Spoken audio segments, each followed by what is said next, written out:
Mortza here with Heartbeat, and I'm going to show you when you should be using Threads channels versus when you should be using chat channels for your community. So when you're building out your channels in Heartbeat, just as a refresher, you can click these three dots, you can create a channel, and you have multiple different channel types that you can create.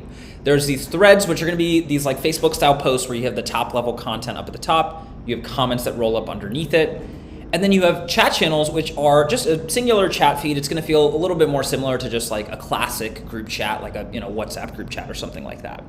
And to see what this looks like in Heartbeat, I've got this questions channel, which is a Threads channel over here. And so we can see what a post looks like with the comments underneath it. And I've got this chat channel over here where we can see, each message is its own like individual chat message, and it's just a standard feed. You keep scrolling up, you can see more and more messages in the chat channel.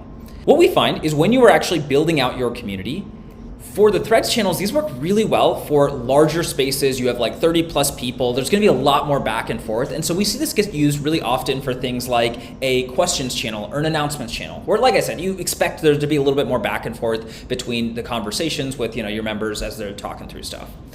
The chat channels, on the other hand, work really well for smaller spaces where you want to create a lot of fast interaction.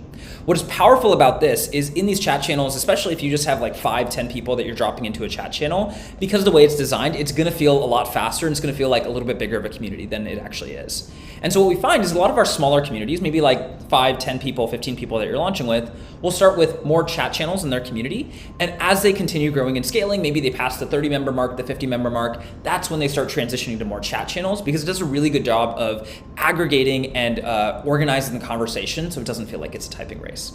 Thanks so much for watching, and let us know if you have any other questions as you're building out your Heartbeat community.